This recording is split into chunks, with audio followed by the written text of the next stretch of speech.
Magic and sovereignty in the midst of the wasteland. Woo! Am I going to get anyone to watch a video with a title like that? I mean, magic and sovereignty, that sounds kind of cool, right? But wasteland? Ooh, too scary, right? Maybe that's good for a movie. Maybe it's good for a TV series. We love zombies and stuff. But wasteland, I mean, whew, that's not happy and cheery as much like we need. That's not about the sparkles and the unicorns. That's too much of the real world. We don't want that, do we? Oh, but what if we feel that way? What if our reality sometimes is, shit, feels like I'm living in the midst of the wasteland. Hey, Allison. What if it feels like the wasteland is the reality and that it's not about being gloom and doom, it's about being honest? Because this is what the wasteland is. It's not about being depressed and depressing. It's not about being grumpy. It's not about being Debbie Downer. It's about sometimes owning the fact that my reality is that this ground is not fertile right now. Right now, it feels a little bit like looking out at a desert. Right now, I feel depleted.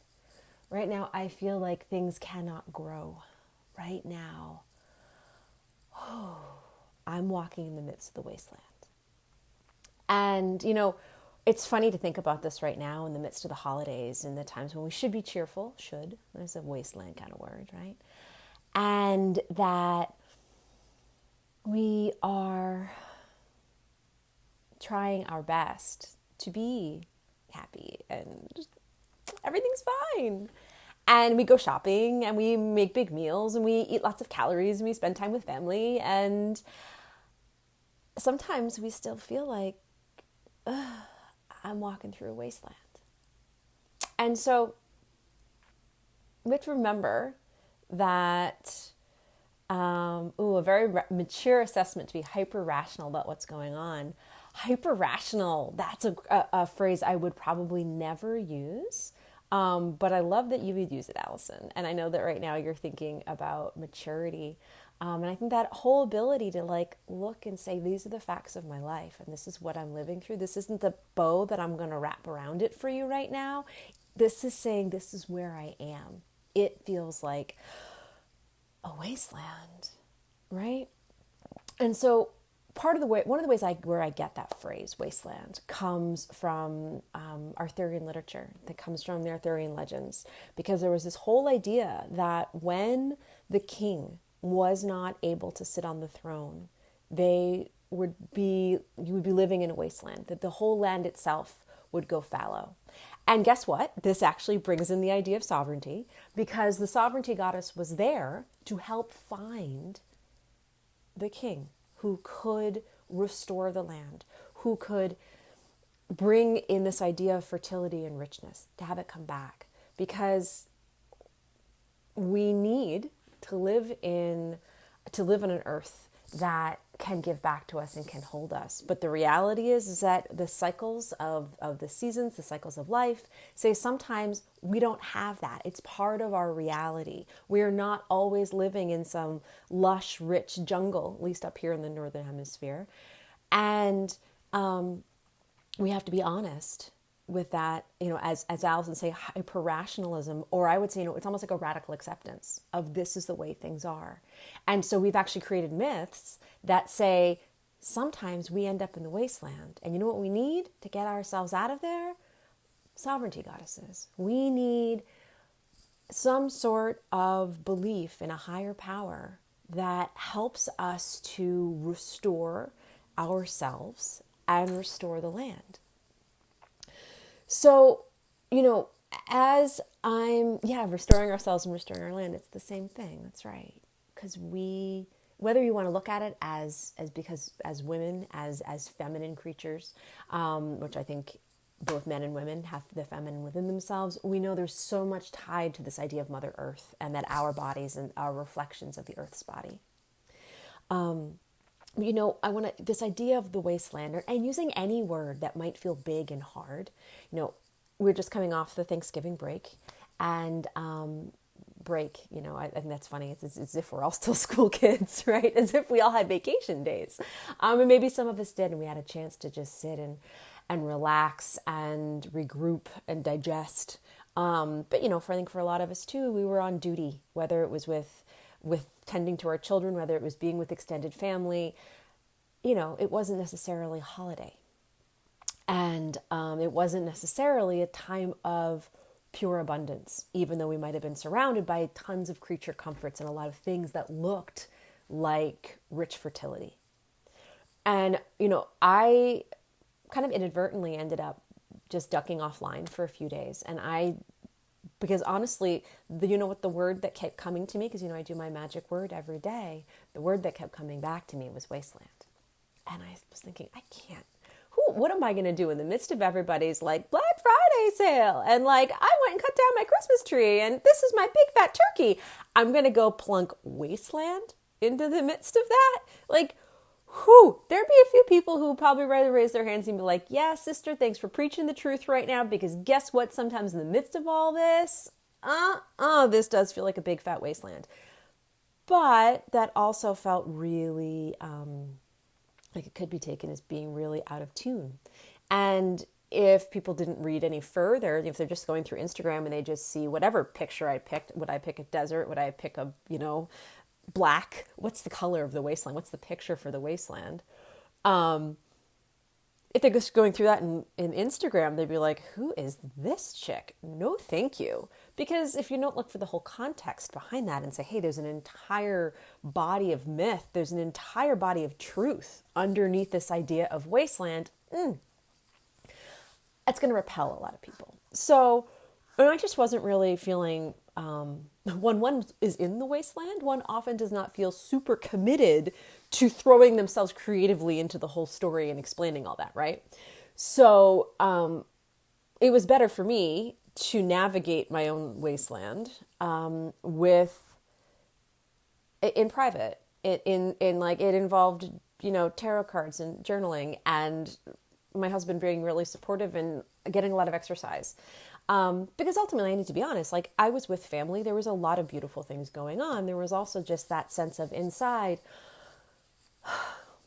how I'm feeling doesn't match what I should be feeling. Doesn't match this holiday vibe. Doesn't match what everyone would like me to be doing, which is, relaxing by the fire and helping with dinner and being a mama. Because so often that's what the wasteland is. It's not about being cold and hungry and alone. It may very well be I'm full of stuffing and I'm knitting by the fire and we're all watching a movie together and everybody seems happy, but my insides don't match my outsides. And so these were those moments when I start to realize, okay, there's a sovereignty lesson in this, right? There's a sovereignty lesson to say, I am having one experience and I'm supposed to be living another. And I'm not exactly sure what words I can use right now to describe that. Oh, yeah. Thank you, Allison. I think a lot of us are probably feeling this, but how do we reach one another to make that connection? Because I think, this whole idea of a word like the wasteland that really describes it isn't necessarily the medicine that's going to help us in that moment. I keep coming back to this book, If Women Rose Rooted by Sharon Blackie, who is a writer who's lived in both England, Scotland, and Ireland, and writes a lot about it's the journey to authenticity and belonging. And it's about, a lot of it's about sovereignty. It's about this specific journey along the land as a Celtic woman and what this has meant to her. And a lot of it is talking about the wastelands we create for ourselves through overworking and overcaring and overperforming for everyone and not feeling able to tend our own fields within. And she also, it's an ecofeminist story that very much talks about the fact that this is what's hurting the land itself. It's hurting the collective because we're not able to tend to ourselves and not able to tend to our earth. And, this book took me in deep, and, it's 300 or so pages of helping us get accustomed to the fact that, wow, this wasteland experience is something that is not singular, and it's not just, oh gosh, guess you just kind of blew today. No, it's a reflection of what's happening on a broader scale. And so this is where I start wondering, at what point do we pull in the magic? I think we need to pull in the magic at that point of naming the problem and speaking to the fact that, like, right now, I feel desolate. I feel empty. I feel like I'm looking out at some vast desert. And then there's also the sense of saying, there's the medicine to this, right? There's the remedy. There's the, what do we do when we find ourselves in the wasteland? And so then there's a choice to be made. As writers, as communicators, as healers, at what point do you enter the story? At what point do you spread your magic? And I think a lot of it depends on where you are at any given moment. Here we are on Monday afternoon, and I did the work for myself over the weekend to start naming and understanding the nature of the wasteland I was feeling, to get underneath the why of it, to understand, oh, this is actually a temporary thing. I can see what was going on with my work, what was going on with my family, what was going on with my expectations and how they weren't necessarily lined up to my reality. I can see what made this wasteland. There's no blame to it. There's just truth to it. I can see that this is not something that's going to last forever. But I can see that I need to navigate it fully and consciously so I can find my way to the other side. And in the midst of that, it was time for me to be quiet and not necessarily go out and say, oh my God, I discovered what's wrong with me. Like, that wouldn't have necessarily been all that helpful at the time. I think it would have resonated with certain people, but it wasn't the kind of magic that I was called to do. Right? So it's about, where am I at any given moment? And how am I meant to heal myself, and how am I meant to heal others? And at that point, thinking again to this idea that Alice is talking about maturity, like, am I mature enough in myself overall in the kind of the grand scheme of my life? Where am I with the whole freeing the princess, crowning the queen, embracing the wise woman continuum? But also, how mature am I in my own problem, in my own ability to see where I am and to take those steps into saying, I can speak clearly about this. I can speak with the wisdom that will help me and help somebody else, right?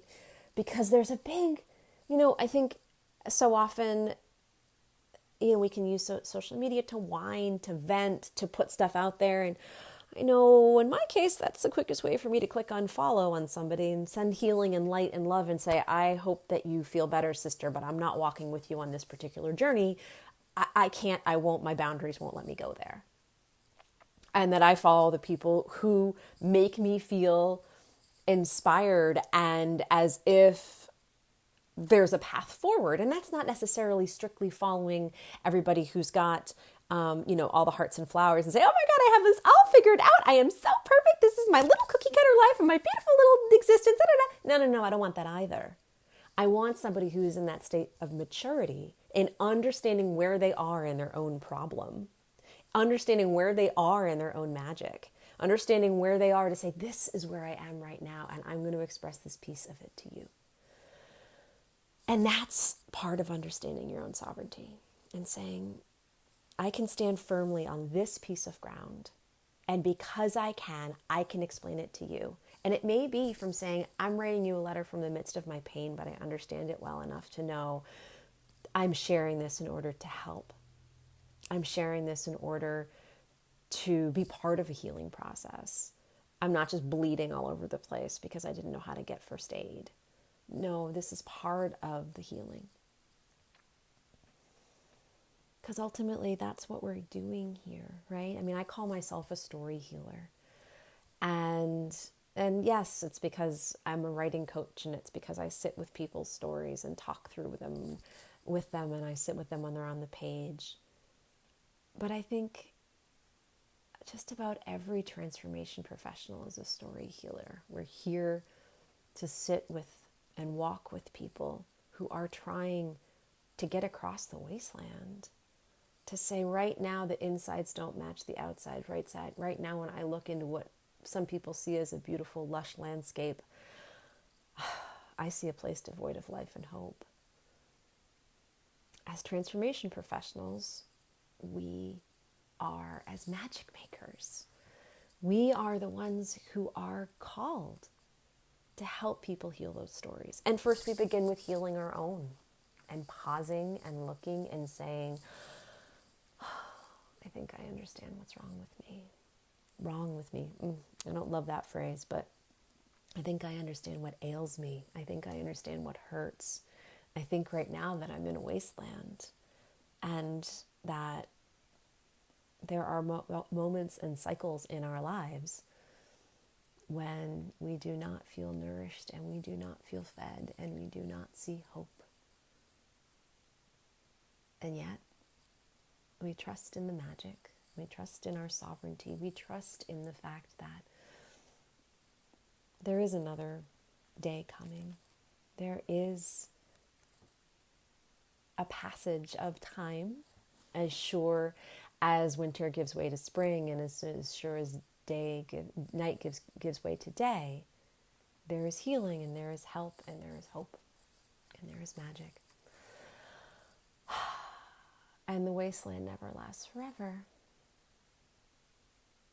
Because here we are in the midst of another cycle with birth happening all around us just as surely as death will, that each day does follow the next. So I'm wishing you a week of hope, a week of truth and trust, and an ability to be radically honest with yourself about where you are right now. If it is rosy and full of abundance and gratitude, I am so glad. And if it is a place of saying, shit, it doesn't look so good right now, I'm sorry. But I'm glad you're here and you're watching this. And I trust that you will find your magic and that the story will come to you. So, sovereignty and magic in the midst of the wasteland. Let's think about that. Let's walk through it together. Blessings, friends.